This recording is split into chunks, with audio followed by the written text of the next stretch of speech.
Well, the Liberal Party in Canada, led by Mark Carney, has won the 2025 federal elections in Canada. They have secured a minority in the government, and really, we're going to be looking at this really growing question from many constituents from the province of Alberta. Is it time to push for separation? I, and that's the reality. A lot of people who reside in the Alberta province, they agree with that.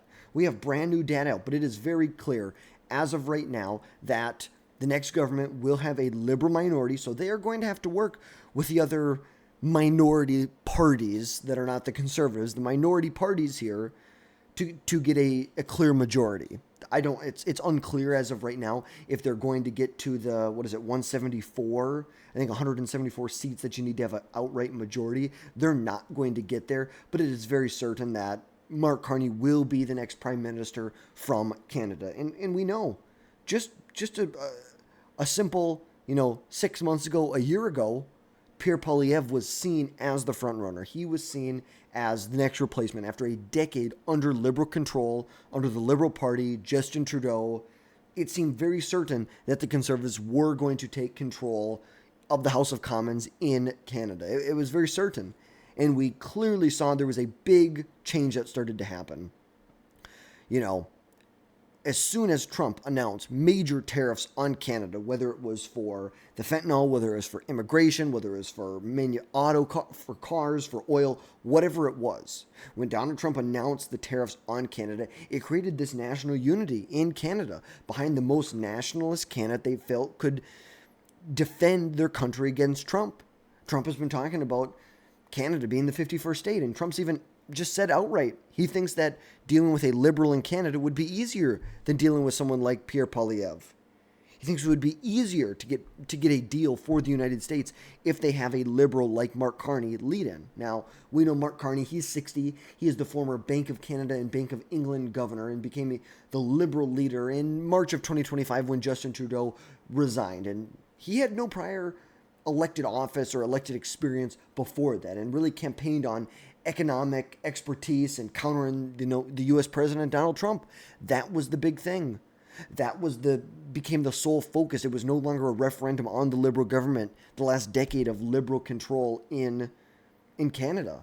It came down to a referendum on who was going to defend Canada the best against Donald Trump, against their partner to the south, who they feel was unfairly levying tariffs against them, starting a trade war with them, and the annexation threats were huge. And that's what he ran on. He ran on really being able to negotiate better with Donald Trump and also diversifying out from the United States, making trade deals with China. We would know Mark Carney would love nothing less than to have a trade deal with China. He'd love to go in and make a trade deal with China and start to move economic relations away from the United States and towards China. And that could be an issue for the Americans. That could be a serious issue for the Americans. Ultimately, the United States, or Canada, relies much more on the United States than the United States relies on Canada. Let's get one thing straight. We have to emphasize this entire conversation that we're about to have with that. What? Canada, let's see. What's Canada's GDP? 2 trillion? 2.1 trillion? Compared to what, the 27 trillion of the United States? Almost $28 trillion in GDP. Almost 28 trillion. We are 15 times the size of Canada as far as gross domestic product goes. Canada relies much more on the United States, especially when it comes to oil. Oil that comes out of Alberta. It's shipped into the United States, it's refined in the United States, and we make a very nice profit doing that.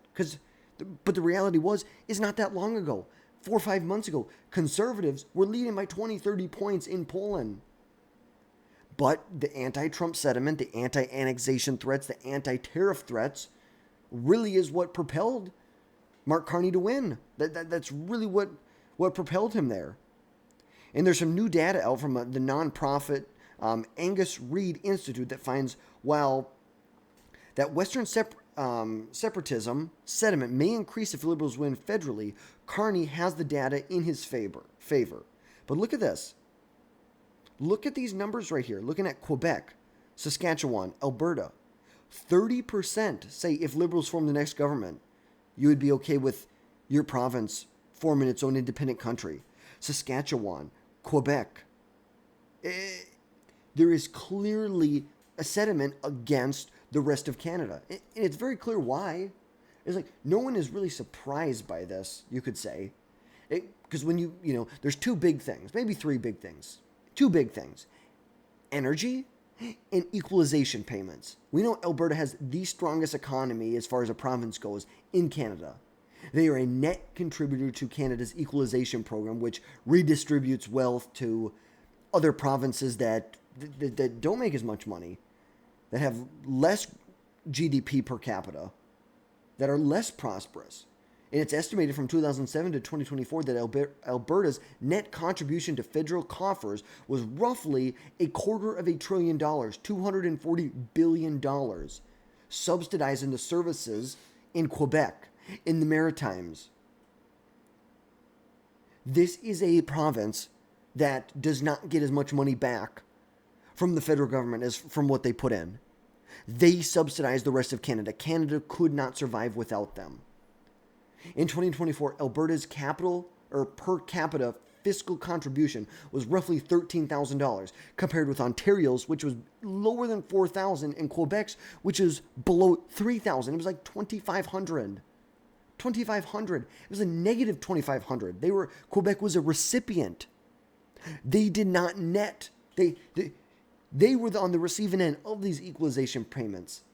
And you have people like, and it's just ridiculous that the fact that Canada elected this nut job. It is just ridiculous. Because listen to Trudeau. This is what he was saying back in 2017. Trudeau said, quote, "We can't shut down the oil sands tomorrow. We need to phase them out. We need to manage the transition off our dependence on fossil fuels. That is going to take time." What a threat to Alberta.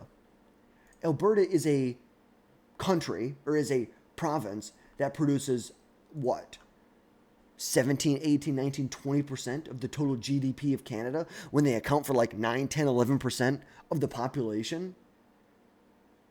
You know, Alberta has a history of feeling marginalized by Ottawa, especially under liberal control. It's like that is just a reality, because Alberta's economy relies heavily on the oil and gas industry, and liberal policies are often viewed as contrary to those industries. They're detrimental to this sector. You know, for instance, the cancellation of the Energy East pipeline and the restrictions on Trans Mountain expansion in 2019 fueled the separatist sentiment.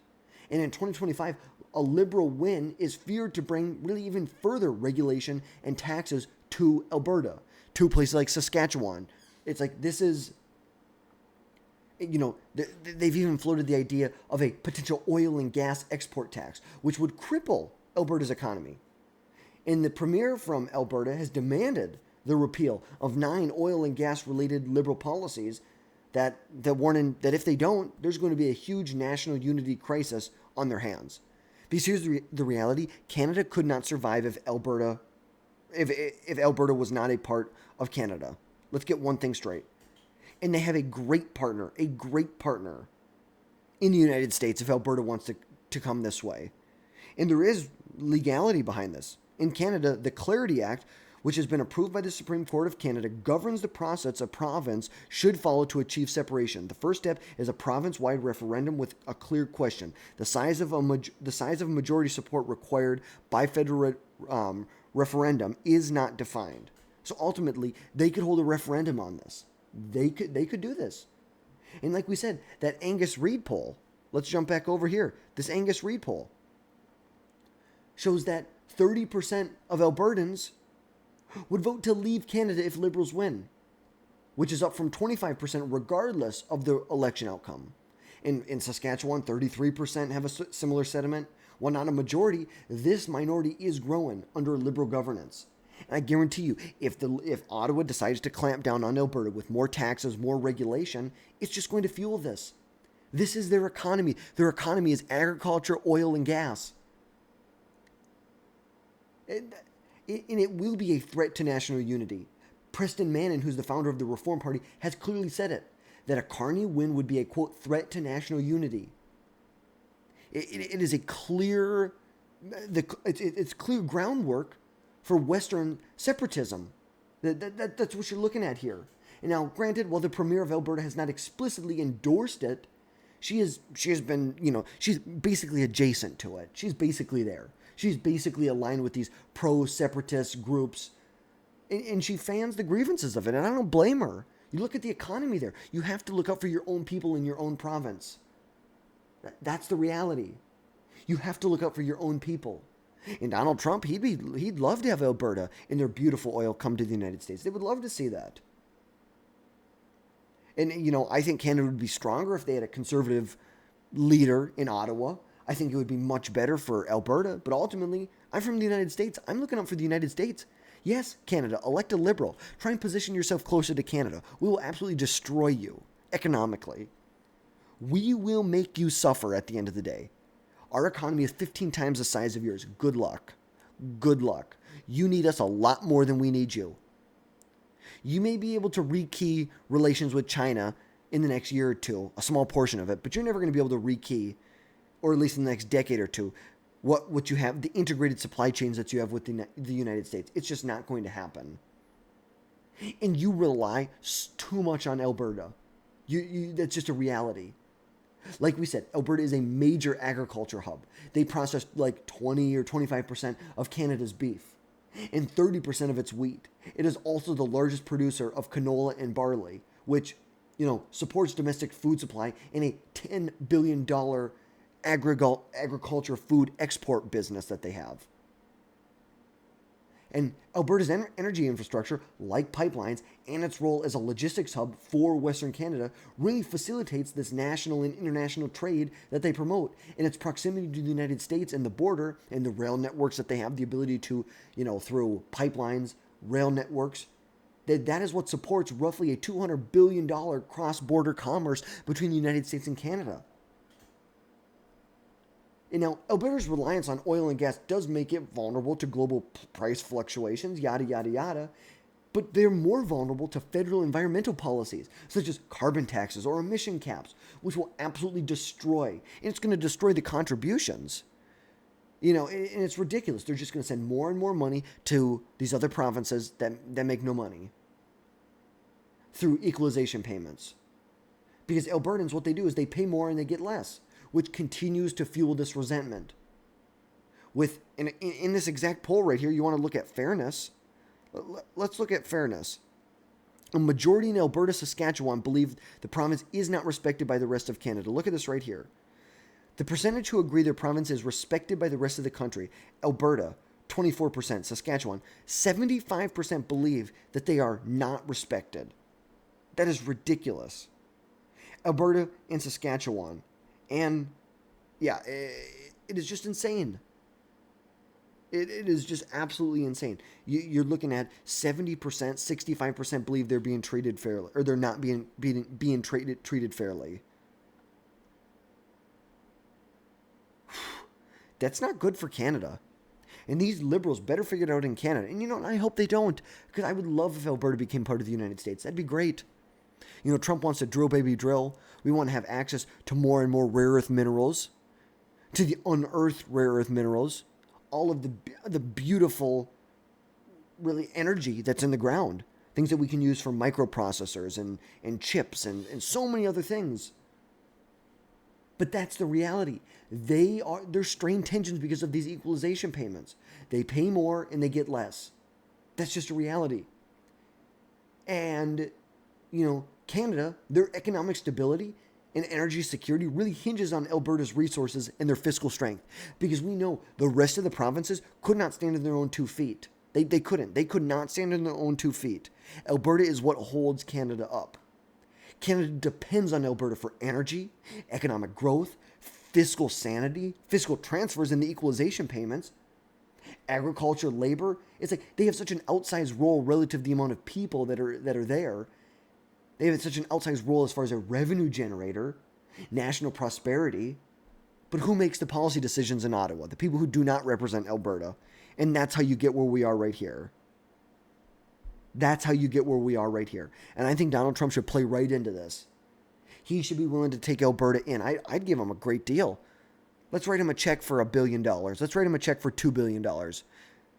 Hell, I'll give them $10 billion. I don't care.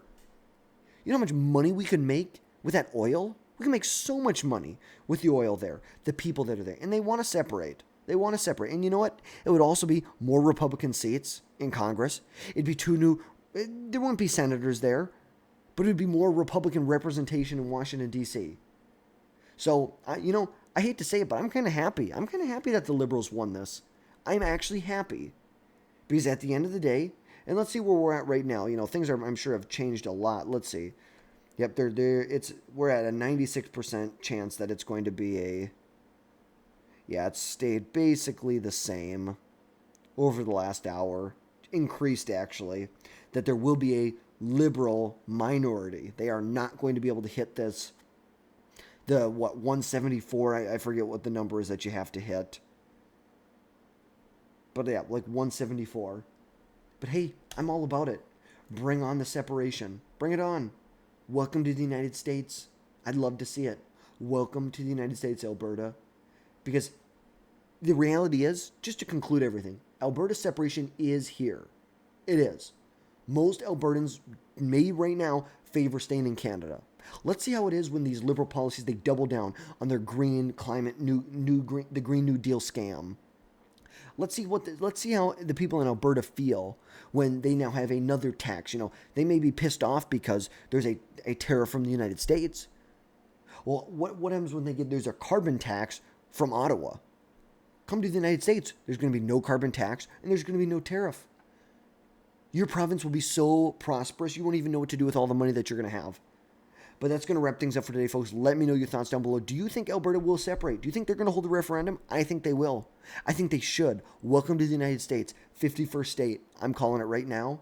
Not that it's going to happen, but that I want it to happen. That's going to wrap things up for today. Drop down below, hit that subscribe button. We'll catch you next time, folks.